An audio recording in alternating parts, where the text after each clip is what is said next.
वार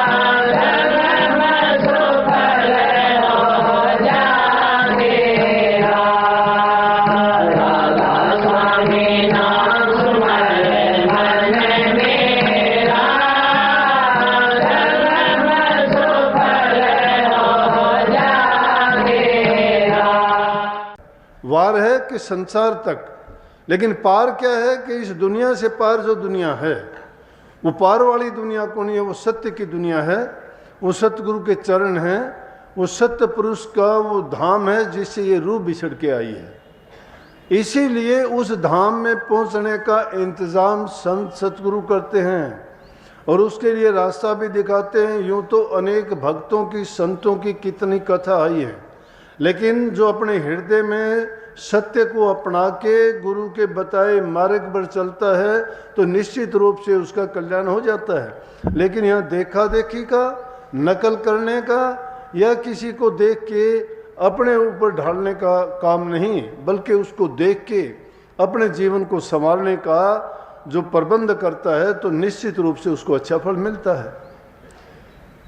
अनेक जितने भी कितने संतों की कितनी साखी हैं, कितने पुराने ज़माने में भगत संत महापुरुष हो गुजरे हैं, उन्होंने दुनियादारों को ये दिखा दिया कि जो सच्चाई के रास्ते पर चले उनको प्रभु ने स्वयं आके दर्शन दिए, उनके कार्य संवारे।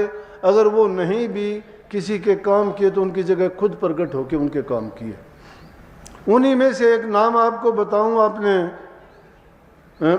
भगत बेणी का नाम सुना होगा। ब्रह्म भाट बेणी उनका पूरा नाम था।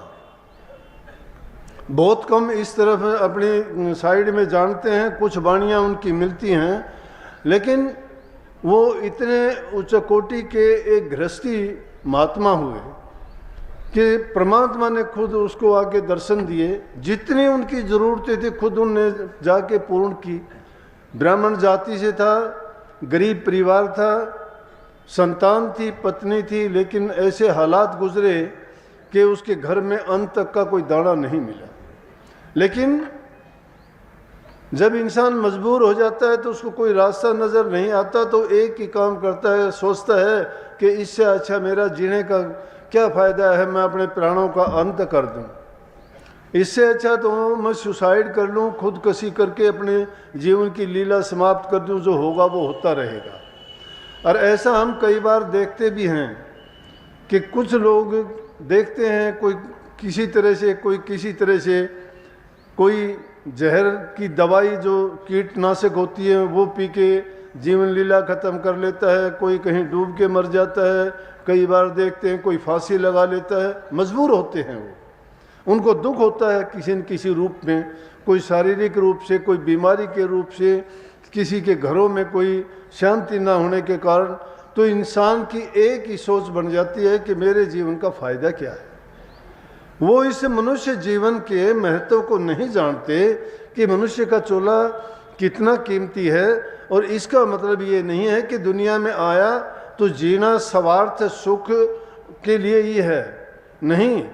चाहे दुख कष्ट कितने भी क्यों ना हो, लेकिन असली जीवन तो वो है कि प्रभु की भक्ति में लीन होकर अगर जीता है तो इसको चाहे संसार के पदार्थ सुखों की आवश्यकता नहीं रहती। परंतु ये उन सुखों के लिए छल करता है, कपट करता है, बेईमानी करता है, धोखा करता है, दूसरे इंसानों को वो जीव हिंसा तक कर बैठता है। क्यों करता है ऐसा? कि उसको सुख मिले, औरों को चाहे उसके बदले में कितना भी वो कष्ट और दुख क्यों ना पहुंचाएं। तो इसी प्रकार वो भी हालात से मजबूर हुआ, बच्चों के लिए वो रोटी तक नहीं जुटा पाता था। पत्नी कठोर स्वभाव की थी और ऐसे हालात में तो हर कोई कठोर हो जाता है। ये देखते होगे जब घरों में ऐसी हालत होती है तो हर आपस में कोई झगड़ा करेगा, कोई किसी को कुछ बोलेगा, कुछ बोलेगा, क्योंकि घर की शांति भंग हो जाती है, उसमें लक्ष्मी वास छोड़ देती है। और जब कुछ भी नहीं मिलता तो आपस में वहाँ का वातावरण ही दूसरा हो जाता है। इसी प्रकार से बेणी भगत को भी बड़े कष्ट और दुख उठाने पड़े।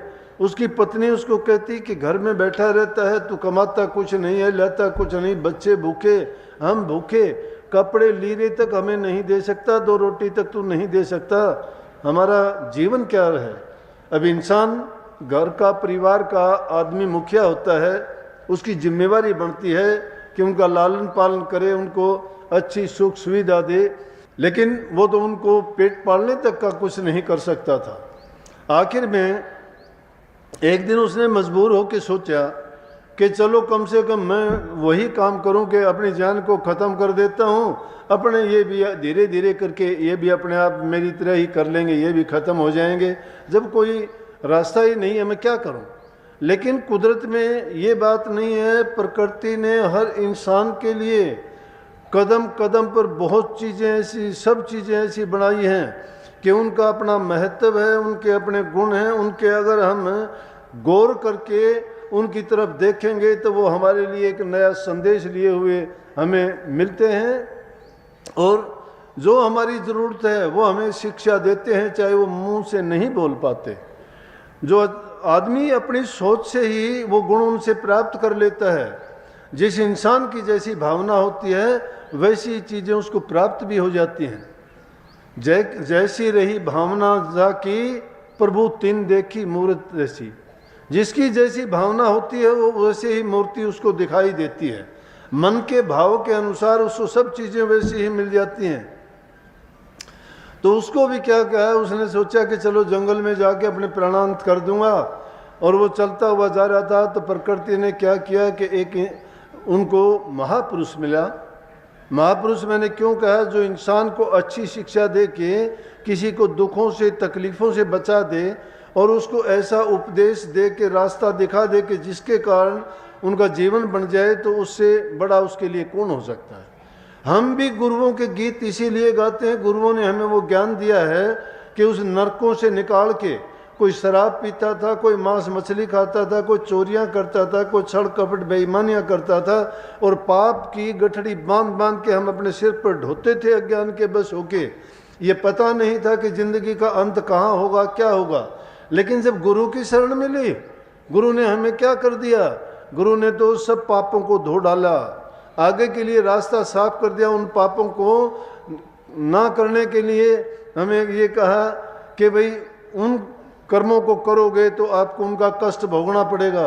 जब ऐसा जीवन गुरु ने बना दिया तो उससे बढ़ के हमारा कौन हो। तो इसलिए शब्द भी गाते हैं ना कि दुनिया में हमने आके देख लिया, सतगुरु से बढ़ के कोई किसी का नहीं है। कोई किसी का क्यों नहीं, स्वार्थ के बस तो सब लगे हुए हैं। बेटा, भाई, बंधु सब स्वार्थ के हैं, माँ बहन भाई रिश्तेदार नातेदार सब स्वार्थ के हैं। उनका स्वार्थ पूरा अगर नहीं होगा तो आपके साथ कोई नहीं है। गालियाँ मिलेंगी, बुरा भला कहेंगे, आपस में कुछ का कुछ ऐसे हालात हो जाएंगे कि मजबूर हो जाओगे आप भी कि भाई चलो इससे अच्छा तो हम अपने प्राणों का ही अंत कर दें, क्योंकि हालात इंसान को मजबूर कर देते हैं। लेकिन जब कोई महापुरुष मिल जाता है तो वो उसके जीवन को बदल देता है। इसी प्रकार भगत बेणी को एक महापुरुष मिले, वो कहने लगे भाई अकेले आप जंगल में कहाँ जा रहे हो। उसने अपनी कहानी बताई कि क्या जा रहा हूँ, मेरे हालात ऐसे ऐसे हैं और मैं तो आज अपनी जीवन लीला को ही समाप्त कर दूंगा, क्योंकि कितने दिन ऐसी मजबूरी में जीऊँगा। घर जाता हूँ तो पत्नी गालियाँ देती है, बच्चे भूखे तड़फते हुए मेरे से देखे नहीं जाते। आज मैं अंत कर लेता हूँ, धीरे धीरे करके उनका भी अंत अपने आप हो जाएगा। उन्होंने उसको समझाया कि भाई ये तो निर्बल दुर्बल आदमियों की सोच होती है। आप इंसान के चोले में आए हो, प्रकृति में देखो कि इंसान के बराबर दूसरा चोला आप जैसा किसी का नहीं है। आप में समझ है, ज्ञान है, कुछ भी करो, कुछ भी नहीं कर सकते तो एक काम तो है कि कम से कम उस प्रभु की भक्ति कर सकते, उस मालिक को याद करोगे तो वो कभी भी आपको धोखा नहीं देगा। उनको याद किया हुआ, उनके नाम का जाप किया हुआ, उनकी भक्ति करने से, उनका गुणगान करने से वो आपको अपने आप संभालेगा और वो सब इंतजाम और प्रबंध कर देगा। ये तुम्हारे बस की बात नहीं है कि जिसने चोंच दी है वो चुगा भी देगा, और जिसने चोंच दी है वो चुगा नहीं देगा, तो इस शरीर को ले लेगा, फिर कोई धोखा नहीं है। तो उन्होंने कहा रहो निचिंत करो मत चिंता, चोंच दे सोई चिंत करेगो, पाँव पसार पड़ा दिन सोवत पेट दिया सोई पेट भरेगो, जीव जिथे जल में थल में पुनः पाहन में पहुँचाए धरेगो, भूख ही भूख पुकारत है, सुंदर कहतूं तो भूख मरेगो। कहता है कि वो पत्थर में रहने वाले कीड़े को भी खाने के लिए देता है। निश्चिंत हो जाओ इस चीज के बारे में। ये मन से इन बातों को निकाल दो कि मैं धोखा करके, छल कपट बेईमानी करके, हेरा फेरियां करके, रिश्वतखोरी करके, किसी दूसरे का गला काट के और तुम उससे कुछ लेते हो और फिर सोचते हो कि मैंने ये अपनी बहुत भलाई का, बुद्धि का और अपने सुख के लिए मैंने ये काम किए हैं और मैं आराम भोगूंगा। नहीं, सबका धरा धरा रह गया। कितने कितने गढ़, कोठे, किले, महल देखो सुनने पड़े हैं, उनमें दिया बत्ती जलाने वाला नहीं है। आज 1 लाख पूत 1.25 लाख नाती, ता रावण घर दिया न बाती। 1 लाख पूत और 1.25 लाख नाती थे उसके, और रावण के घर में दिया जलाने वाला भी नहीं रहा। क्या हालत हुई। ये चीजें इससे नहीं, लेकिन प्रभु की भक्ति, प्रभु की भक्ति ऐसी है कि वो कभी भी व्यर्था नहीं जाती है। चाहे कहीं भी बैठ के करोगे, वो अपना असर दिखाएगी और वो आपको ऐसा निहाल कर देगी कि आप में ना तो विचार आने देगी, उसके बदले में जो देगी। जिसने भी प्रभु को याद करा उनके हम उदाहरण दे के समझाते हैं, बताते हैं, लेकिन वो लगन अपनी दिल में ऐसी लगाते नहीं है उनको देख के सुन के भी, क्योंकि हमारा विश्वास और यकीन नहीं है। कहने सुनने के लिए बातें सीख के बहुत लोग कहते हैं, अच्छी जगह में भी जाके हम गुण नहीं अवगुण लेके आते हैं, गुण ग्रही नहीं बनते। जो गुण का ग्राहक है वो बुरी जगह में भी जाएगा तो गुण लेके आएगा, लेकिन अवगुण ग्रही जो होगा वो तो सत्संग में महापुरुषों के पास बैठ के भी ऐसी बातें ढूंढने की कोशिश करेगा कि मुझे कोई बुराई नजर आए ताकि मैं ये कहूँ, बोल सकूँ। उन चीज़ों को ढूंढता रहेगा, अच्छी चीज़ नहीं खोज सकते वो, क्योंकि वो कर्म के मारे हैं। जो कर्म का मारा होता है उसका अपने कर्म से बचना बड़ा मुश्किल हो जाता है। इसलिए महापुरुषों की कृपा जिस जीव पर हो जाती है, जिस जीव पर महापुरुषों की कृपा होती है, वही शब्द की धुन को सुन के अपने जीवन को अच्छा और सच्चा बना सकता है।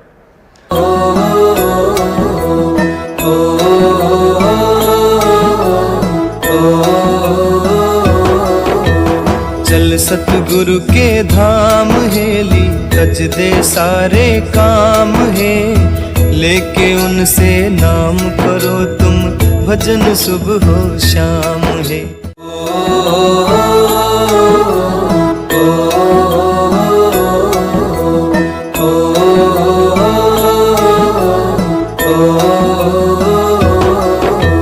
चल सतगुरु के धाम हेली, तज दे सारे काम है, लेके उनसे नाम करो तुम, भजन सुबह हो शाम है।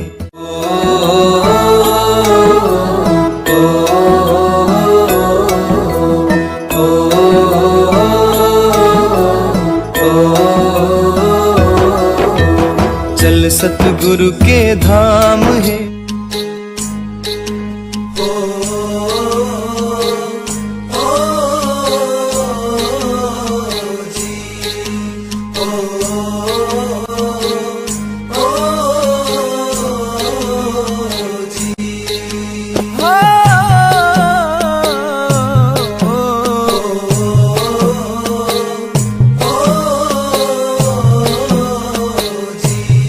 ले ले टिकट नाम की भाई, ये जाज अमरपुर जागा। ले ले टिकट नाम की भाई, ये जाज अमरपुर जागा।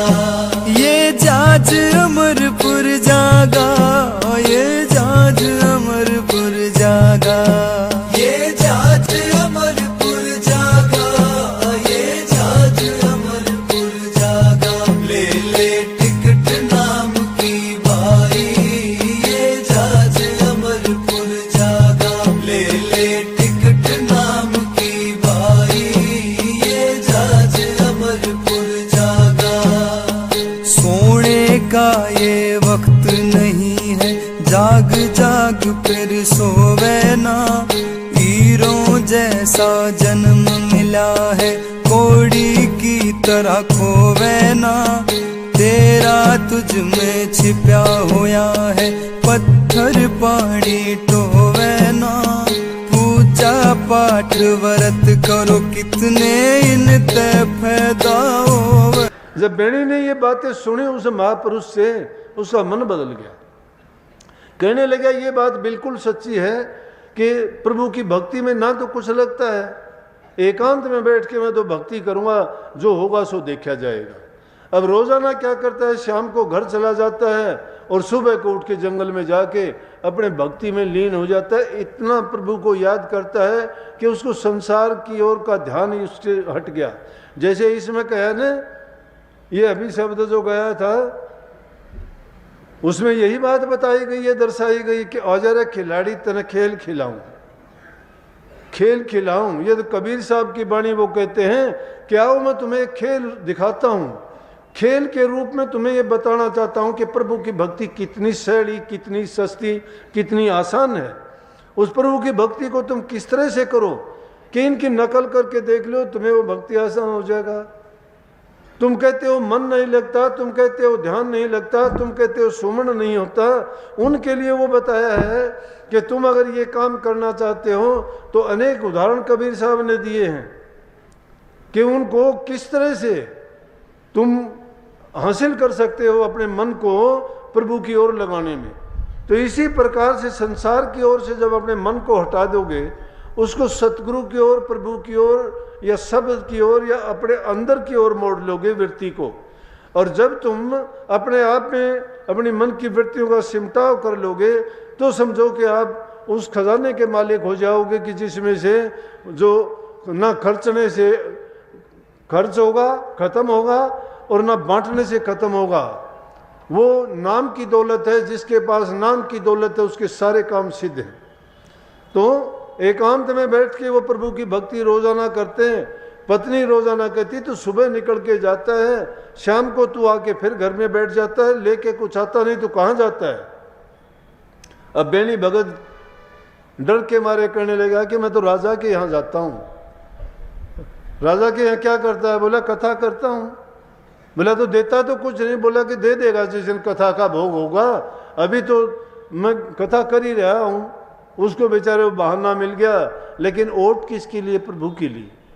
जिसका शरणा ले लेता है और वो जिसकी शरणागत हो जाते हो, उसके पास जो होगा वो आपको दे देगा। जिसकी शरणागत हो गए, लेकिन शरणागत होना सच्चे दिल से। अगर दिल में धोखा है, नाम शरणागत का लेते हो तो कुछ नहीं होगा। शरणागत जब हो गया तो तुझको बंदे चिंता क्या, तब भी तुझको चिंता व्यापे, तो धोखा है शरणागत ना। शरणागत अगर बनना चाहते हो तो मन का धोखा निकाल देना पड़ेगा। शरणागत सच्चे मन से हो। कहने को बहुत कहते हैं हम कि तन भी तेरा, धन भी तेरा और मन भी तेरा, लेकिन है नहीं वो। ये नहीं देते हम। ये अपने पास ही रख के जबान से और जबानी जमा खर्च की बातें करते हैं कि गुरु को दे दिए। जिसने गुरु को दे दिए उन्होंने तो कभी कम शिकायत नहीं की। अब तो जमाना उल्ट आ गया कि ना कुछ देते हैं ना कुछ लेते हैं। बुराई तो गुरु को जरूर दे देते हैं जाके। कोई जाके कह देता है कि तूने कही थी भैंस ले ले, बोला वो भैंस दूध नहीं देती। बताओ गुरु का क्या कसूर है? गुरु ये कह दे तू भैंस ना ले। पूछते हो तो वो ये कह दे, ये कोई बात थोड़ी हुई। ये तो संसार की कोई चीज भी नहीं है, क्या मांगते हो? अरे संत सतगुरुओं के पास जाके तुम वो दौलत मांगो कि जिससे तुम्हारा जीवन सफल हो जाओ, निहाल हो जाओ, जिसके कारण तुम्हारे 84 के फंद कट जाएं और ये मनुष्य का चोला इस संसार में आने से सार्थक हो जाए। लेकिन नहीं मांगते, नहीं चाहते उस चीज को। क्यों नहीं चाहते? कि जिस दुनिया में जिन लोगों के बीच में हम रहते हैं, उनकी सोच इस दायरे की सोच है। वो मन और माया से बाहर नहीं निकल पाते हैं। वो इसी जीवन को सब कुछ मान लेते हैं। जिस जीवन का शुरुआत भी अंत भी यही मानते हैं। लेकिन ये नहीं सोचते ये प्रकृति के खेल में एक ऐसा सिलसिला है जो मरना और जीना चलता रहता है। जीव कभी मरता नहीं है, अजर अमर है। क्योंकि कबीर साहब ने खुद फरमाया एक वाणी में, उनकी बात को झुठला नहीं सकते। कबीर साहब को आदि अनादि संत के साथ साथ मालिक के कुल का अवतार भी मानते हैं। वो क्या कहते हैं? वो कहते हैं हम ना मरा मरे संसारा, हमको मिला जीवामन हारा। कि हम नहीं मरते। क्यों नहीं मरते? कि हमें जिंदा रखने वाला मिला हुआ है। वो कैसे? वो कहता है कि हरि मरे तो हम ही मरिया, हरि ना मरे तो हम क्यों मरिया। हम परमात्मा के अंश हैं, आत्मा परमात्मा की अंश है। अगर परमात्मा मरता है तो हम भी मर जाएंगे, लेकिन परमात्मा अगर नहीं मरता है तो हम कैसे मर जाएंगे। हाँ, मरते हैं कौन? साकित जन, साकित जन, जिन जो ना गुरु को जानता है, ना पीर को जानता है, और ना ही वो परमात्मा को मानता है, ना ही भक्ति को समझता है, और ना ही वो गुरु से ज्ञान ले पाता है। वो साकित जन कहे हैं। साकित मरे संत जन जीवे, नाम रसायन भर भर पीवे। रसायन किसको कहते हैं? जो किसी हथियार को हम धार देने के लिए उस पर लगाते हैं तो उसको धार तेज कर देती है। तो नाम रूपी रसायन जिसके पास है उसको ये पछतावा करने की, सोचने की जरूरत नहीं। लेकिन मन में, हमारे में खुद के में यकीन और विश्वास नहीं है तो हम कैसे उस चीज़ को प्राप्त कर सकते हैं। उसने सोचा कि कुछ दिन के लिए जान छूटेगी।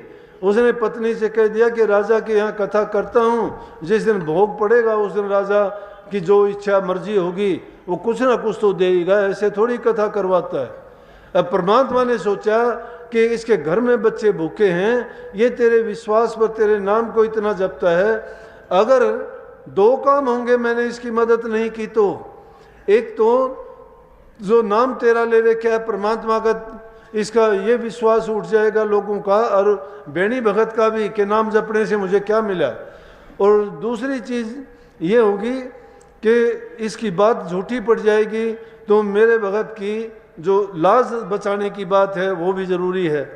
इसलिए एक दिन क्या किया कि बड़े बड़े गड्ढे भरे, उसमें चावल, घी, आटा, दाल, जिन चीज़ों की घर गृहस्थी की, कपड़े लत्ते गाड़ी भर के लेके गए, और जाके उस गली में पूछने लगे उनके घर के सामने जाके कि बेणी भगत का घर यही है।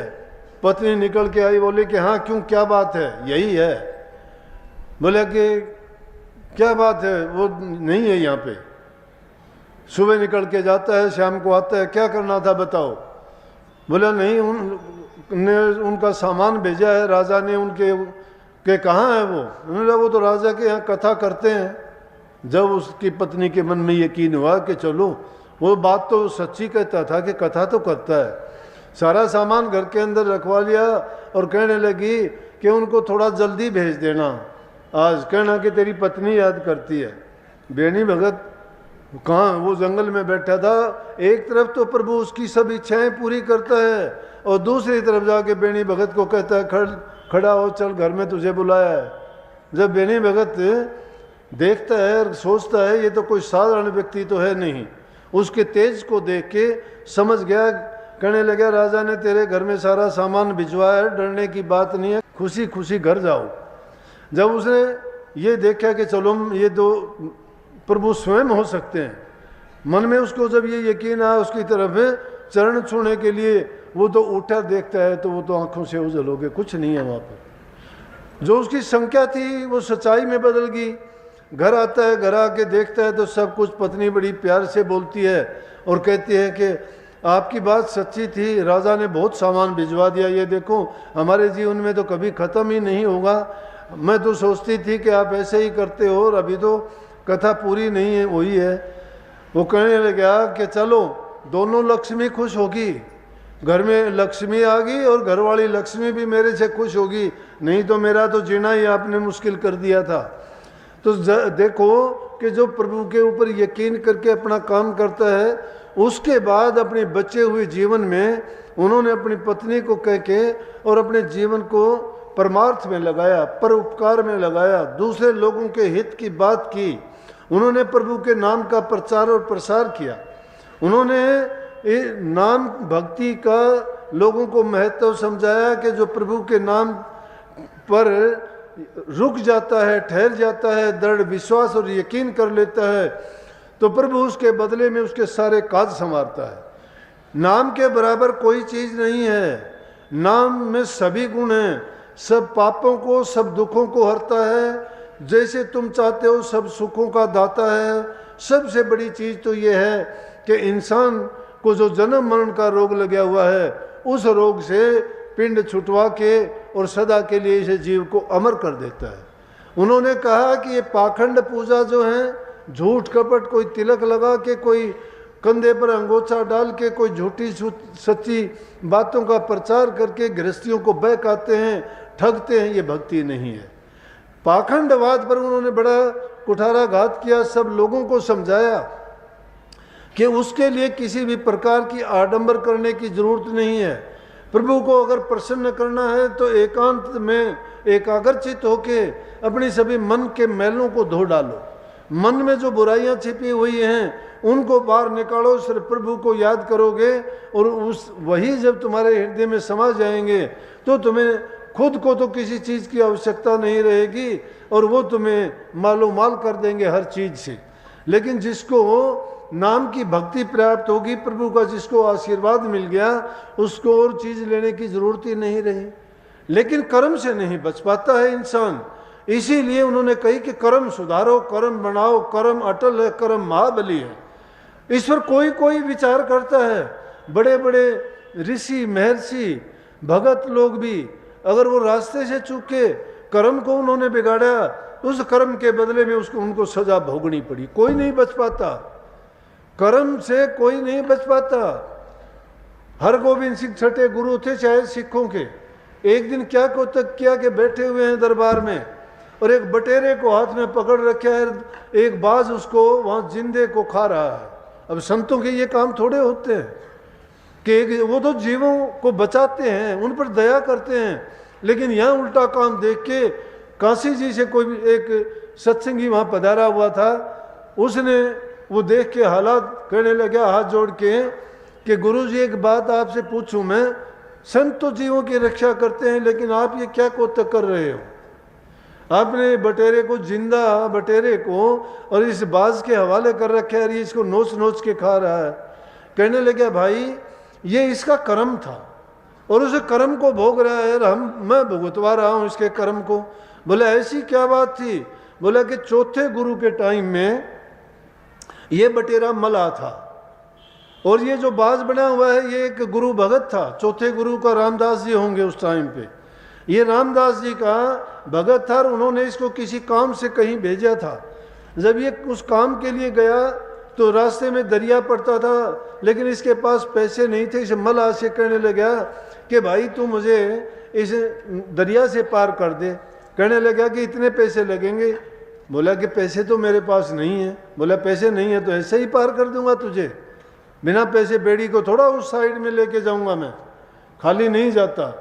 थोड़ी देर के बाद में एक अमीर आदमी आया और उसको दरिया से पार करवाना था। उसने बेड़ी को चालू किया, वो भी उसे भाग के बैठ गया। वो उसमें गुस्से होया मला, कहने लगा बेड़ी पे क्यों बैठा जब तेरे पास पैसे नहीं है, मैं तुझे नहीं ले जाऊंगा।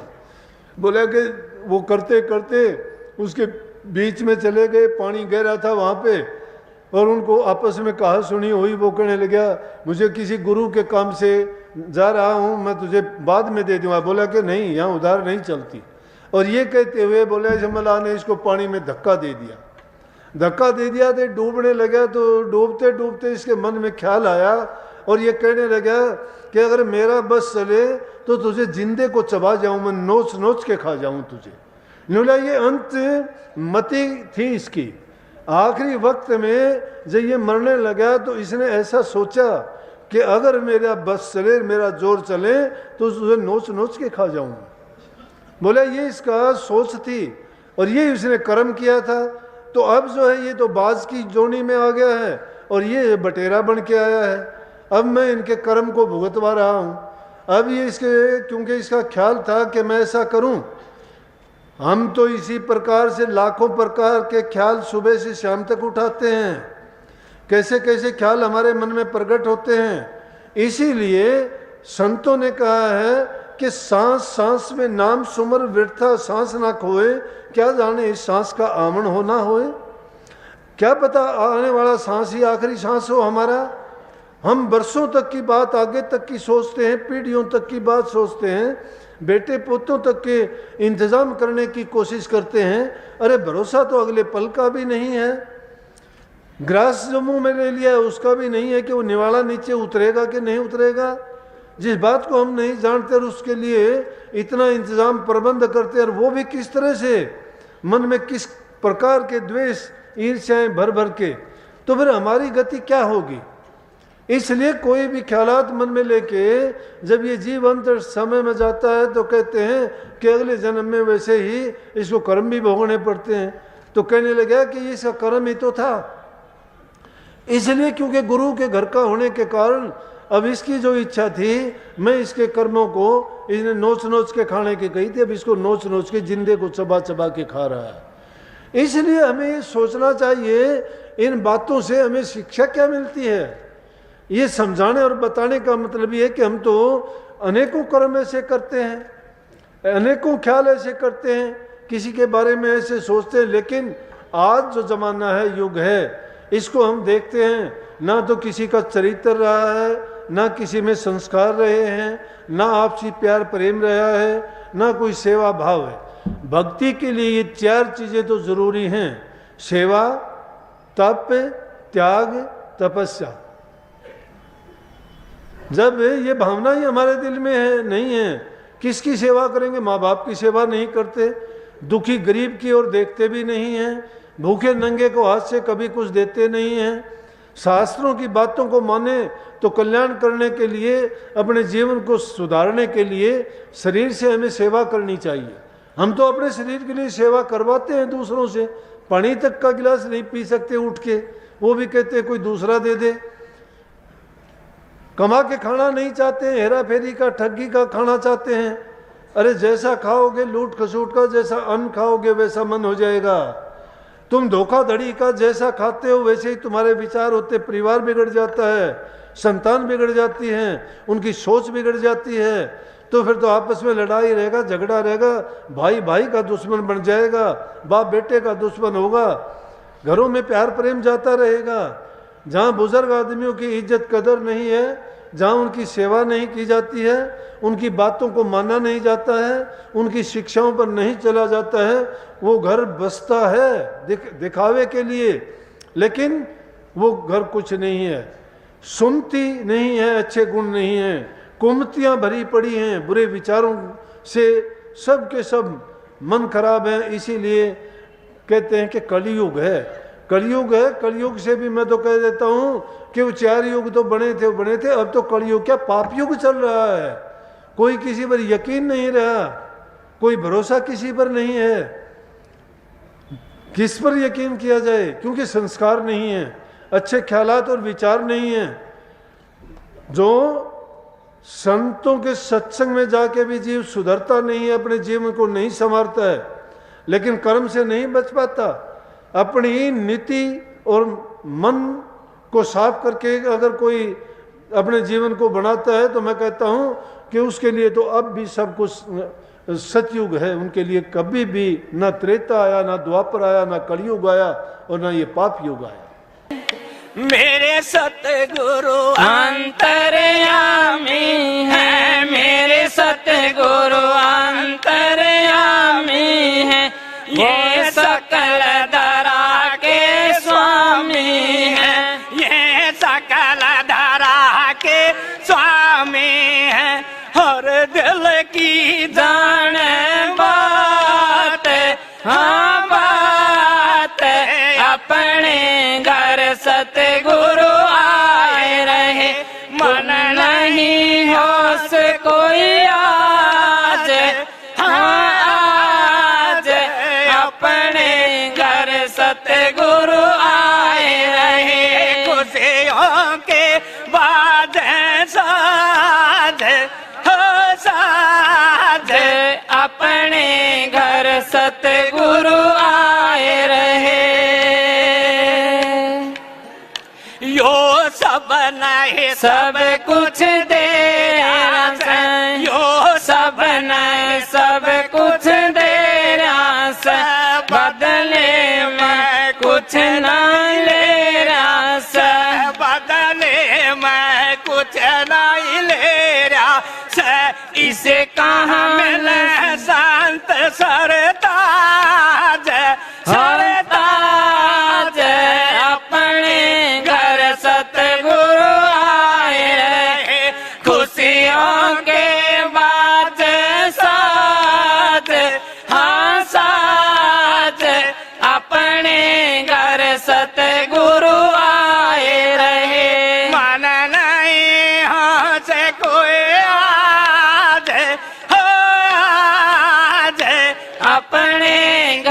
सतगुरु आए रहे। मेरे सतगुरु बड़े मधुर वासी हैं, मेरे सतगुरु बड़े मधुर वासी हैं, ये अजर हमारे अविनाशी हैं, ये अजर हमारे अविनाशी हैं।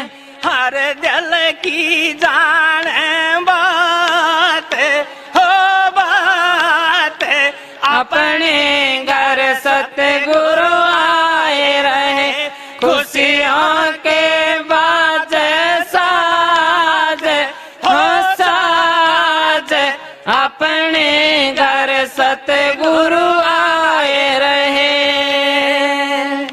ये राधा स्वामी दयालु, अरे राधा स्वामी दयालु, अरे आपत्ति तो संग लाड लडारे, आपत्ति तो संग लाड लडारे, तेरे प्यार की दात, हाँ दात, अपने घर सतगुरु आए रहे, खुशियों के बाज साज हो साज, अपने घर सतगुरु आए रहे।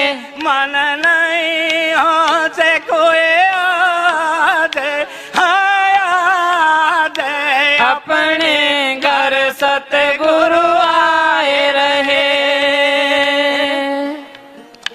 इस जीवन में अंधेरा था, इस जीवन में अंधेरा था, कोई सजन बना ना मेरा था, कोई सजन बना ना मेरा था, मिले कंवर साहब जी पे, हाँ पे, अपने घर सतगुरु आए रहे, खुशियों के बाद साज, हाँ साज, अपने घर सतगुरु आए रहे, मन नहीं हो से कोई आज, हाँ आज, अपने घर सतगुरु आए रहे।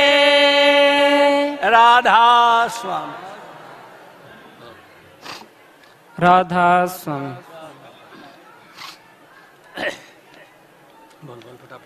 सतगुरु के दरबार में जाइए बारंबार,